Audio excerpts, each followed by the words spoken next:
ಎಲ್ಲರಿಗೂ ನಮಸ್ಕಾರ. ಅಶ್ವಮೇಧ ಯಾಗದ ಕುದುರೆಯ ರಕ್ಷಣೆಗೆ ಅರ್ಜುನ ಹೋಗಲಿ ಅನ್ನುವಂಥ ಇಚ್ಛೆಯನ್ನು ವ್ಯಕ್ತಪಡಿಸ್ತಾನೆ ಯುಧಿಷ್ಠಿರ. ಅವನೊಂದಿಗೆ ಕೃಷ್ಣ ಕೂಡ ಹೋಗಲಿ ಅನ್ನುವಂಥ ಇಚ್ಛೆ ಒಂದಾಗಿರ್ತೈತಿ. ಆದರೆ ಅರ್ಜುನ ಅದನ್ನು ನಿರಾಕರಿಸ್ತಾನೆ. ಅವನಿಗೆ ಭಾಳ ಮದ ಬಂದಿರ್ತೈತಿ. ಯಾಕಂದ್ರೆ ಕುರುಕ್ಷೇತ್ರ ಯುದ್ಧದೊಳಗೆ ಎಂತೆಂಥವ್ರನ್ನೇ ನಾನು ಮಣ್ಣು ಮುಗಿಸೇನಿ. ಮತ್ತು ಪ್ರತಿ ಸಲ ಏನಾಗಕತ್ತೈತಿ ಅಂತಂದ್ರೆ ಈ ಕೃಷ್ಣನಿಂದ ಇವರು ಜಯಶಾಲಿಗಳಾಗಕತ್ತಾರ ಅನ್ನುವಂಥ ಮಾತನ್ನು ಅವ್ನು ಕೇಳಿರ್ತಾನಲ್ಲ, ಅದಕ್ಕೆ ಅವಂಗೆ ಇನ್ನಷ್ಟು ಒಂಥರ ಮದ ಬಂದಿರ್ತೈತಿ. ಕೃಷ್ಣ ಬರೀ ಸಾರಥಿಯಾಗಿರ್ತಾನೆ.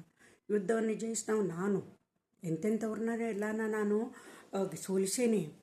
ಈಗ ಕೃಷ್ಣನ ಸಹಾಯ ಇಲ್ಲದನ ನಾನು ಈ ಯಾಗವನ್ನು ಪೂರ್ತಿ ಮಾಡಿಸ್ಬೇಕು ಅಂತಂದು ಹೇಳಿ ಅವನಿಗೆ ಒಂದು ಈ ಗರ್ವ ಬಂದಿರ್ತೈತಲ್ಲ, ಅದಕ್ಕೆ ಅವ ಏನು ಹೇಳ್ತಾನಂತಂದ್ರೆ, ಕೃಷ್ಣಗೆ ಯಾಕೆ ನಾವು ತೊಂದರೆ ಕೊಡೋದು? ಯುಧಿಷ್ಠಿರ ಹೇಳ್ತಾನೆ, ಪ್ರತಿ ಸಲನೂ ಯಾಕೆ ನಾವು ತೊಂದರೆಯನ್ನು ಕೊಡೋದು? ನಾನೊಬ್ಬನೇ ಹೋಗ್ತೇನೆ. ಮತ್ತು ನಾನು ಈಗ ಕುರುಕ್ಷೇತ್ರ ಯುದ್ಧವನ್ನು ನನ್ನ ಬಲಾಬಲವನ್ನು ನಾನು ತೋರಿಸಿದ್ದೇನೆ. ಎಲ್ಲರನ್ನೂ ನಾ ಎಷ್ಟು ಅತಿರಥ ಮಹಾರಥರನ್ನು ನಾನು ಏನಂತ ಮಣ್ಣು ಮುಗಿಸೇನಿ. ಇನ್ನು ಯಾವ ರಾಜರು ಉಳಿದಿಲ್ಲ ಬಹುಶಃ ಈ ಭೂಖಂಡದ ಮೇಲೆ. ನನ್ನನ್ನು ಸೋಲಿಸುವಂಥವ್ರು ಯಾರೂ ಬಹುಶಃ ಉಳಿದಿಲ್ಲ. ಅದಕ್ಕಾಗಿ ಯಾಕೆ ನಾವು ಕೃಷ್ಣನ ಸಹಾಯವನ್ನು ಪಡಿಬೇಕು ಅಂತ ಹೇಳಿದ್ಕೊಂಡು ಯುಧಿಷ್ಠಿರಿಗೆ ಆಘಾತಕ್ಕೈತಿ. ಯಾಕೆ ಇವ ಈ ರೀತಿ ಮಾತಾಡಕತ್ತಾನ ಅಂಥೇಳಿ. ಅದನ್ನು ಕೇಳಿ ಕೃಷ್ಣ ಗುರ್ತಕ್ಕೈತಿ, ಇವನೊಳಗೆ ಒಂದು ಭಾಳ ಅಹಂಕಾರ ಬಂದೈತಿ ಅಂಥೇಳಿ. ಅವಾಗ ಅವ ಹೇಳ್ತಾನೆ, ಹೌದು ಯುಧಿಷ್ಠಿರ, ಹೋಗಲಿ, ಅರ್ಜುನ ಒಬ್ಬನೇ ಹೋಗಲಿ. ಅವ್ನು ಶೂರಾದಿ ಶೂರದಾನ, ನೀ ಯಾಕೆ ಚಿಂತೆ ಮಾಡ್ತಿದ್ದಿ? ಗಾಂಡೀವ ಐತೆ ಅವನ ಕಡೆ ಅಂಥೇಳಿ ಹೇಳ್ತಾನೆ. ಆ ನಂತರ ಯುಧಿಷ್ಠಿರ ಮನಸ್ಸಿನಿಂದ ಒಪ್ಕೋತಾನೆ. ಆದರೂ ಅವನ ಜೊತೆಗೆ ಕರ್ಣನ ಮಗ ಋಷಿಕೇತು, ಅಂತ ಸಾತ್ಯಕಿ, ಕೃತವರ್ಮ ಮುಂತಾದಂಥ ಅನೇಕ ಶೂರರನ್ನು ಮತ್ತು ಒಂದು ಸಶಸ್ತ್ರ ಪಡೆಯನ್ನು, ದೊಡ್ಡದಾದಂಥ ಸಶಸ್ತ್ರ ಪಡೆಯನ್ನು ಕಳಿಸ್ತಾನೆ.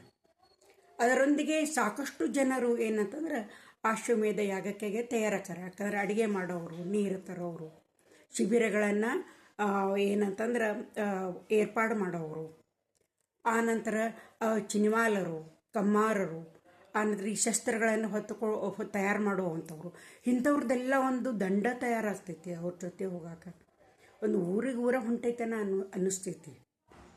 ಆಮೇಲೆ ಅಶ್ವಮೇಧ ಯಾಗವನ್ನು, ಕುದುರೆಯನ್ನು ಎಲ್ಲ ಪೂಜೆ ಮಾಡಿ, ಶಾಸ್ತ್ರೋಕ್ತವಾಗಿ ಪೂಜೆ ಮಾಡ್ತಾರೆ.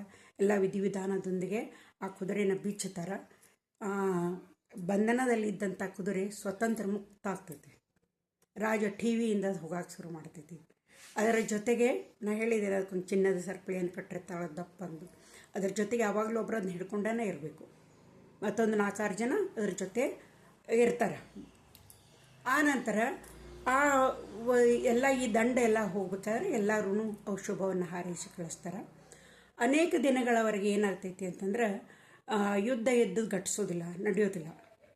ಎಲ್ಲರೂ ಈ ಬಹಳಷ್ಟು ರಾಜರು, ಸಾಮಂತ ರಾಜರು ಎಲ್ಲರೂ ಅರ್ಜುನ ಬಂದಾನ ಯುದ್ಧಕ್ಕೆ, ನಮ್ಗೆ ಎದಕ್ಕೆ ಬೇಕಾಗೈತಿ, ಅವ್ರ ಮೊದಲು ಕುರುಕ್ಷೇತ್ರ ಯುದ್ಧವನ್ನು ಜಯಿಸಿದವ್ರು ಅದಾರ ಅಂಥೇಳಿ ಎಲ್ಲರೂ ಸಾಕಷ್ಟು ಪ್ರಮಾಣದ ಕಪ್ಪು ಕಾಣಿಕೆಯನ್ನು ಕೊಡ್ತಾರೆ, ಹಸುಗಳನ್ನು ಕೊಡ್ತಾರೆ. ಆಮೇಲೆ ಕೆಲವೊಬ್ಬರು ಕುದುರೆಗಳನ್ನು, ರಥಗಳನ್ನು ಕೂಡ ಕೊಡ್ತಾರೆ. ಹೀಗಾಗಿ ಇದು ಯಾತ್ರೆ ಸುಗಮವಾಗಿ ಸಾಗ್ತಾ ಇರ್ತೈತಿ. ಮುಂದೆ ಆ ಒಂದು ಅಶ್ವಮೇಧ ಕುದುರೆ ಏನಂತಂದ್ರೆ, ಆ ಕುದುರೆಗೆ ಮುಂಭಾಗದೊಳಗೆ ಕೆಲವೊಬ್ಬರು ಋಷಿಕುಮಾರರ ದಂಡ ಇದ್ದದಿರ್ತೈತಿ. ಒಂದು 4-6 ಜನ ಋಷಿಕುಮಾರರ ದಂಡು. ಆ ಋಷಿಕುಮಾರ ದಂಡ ಏನು ಮಾಡ್ತೈತಿ ಅಂದರೆ, ಈ ಪತ್ರಕರ್ತರ ಕತ್ಲೆ ಅವ್ರ ಕಾರ್ಯವನ್ನು ನಿರ್ವಹಿಸ್ತಾ ಇರ್ತಾರೆ. ಕುರುಕ್ಷೇತ್ರ ಯುದ್ಧದೊಳಗಾದ್ರೂ ಆಯ್ತು, ಆ ಸೈನ್ಯದೊಳಗೆಲ್ಲ ಓಡಾಡಿ ಅವ್ರ ವಿಷಯವನ್ನು ಸಂಗ್ರಹಣೆ ಮಾಡ್ತಾ ಇರ್ತೈತಿ. ಯಾರನ್ನು ಕೊಂದರು, ಯಾರ ಜೊತೆಗೆ ಯುದ್ಧ ಮಾಡಾಕತ್ತಾರೆ, ಹೆಂಗೆ ಮಾಡಾಕತ್ತಾರೆ, ಈ ಎಲ್ಲ ವಿವರಗಳನ್ನು ಅವ್ರು ಸಂಗ್ರಹ ಮಾಡ್ತಾ ಇರ್ತಾರೆ. ಈ ಅಶ್ವಮೇಧ ಕುದುರೆ ಮುಂಭಾಗದೊಳಗನ ಅವ್ರು ಚದುರಿ ಹೋಗ್ತಾ ಇರ್ತಾರೆ. ಅಂದ್ರೆ ಅಶ್ವಮೇಧ ಕುದುರೆ ಯಾವ ದಿಕ್ಕಿಗೆ ಹೋಗಬಹುದು, ಎಲ್ಲೆಲ್ಲಿ ಹೋಗಬಹುದು ಅಂತಂದೇಳಿ ಮುಂದಾಗಲೇ ಅವರೆಲ್ಲ ಅಲ್ಲಿ ಹೋಗಿ ಅಲ್ಲಿಯ ವಿಷಯವನ್ನು ಸಂಗ್ರಹಣೆ ಮಾಡ್ತಾ ಇರ್ತಾರೆ.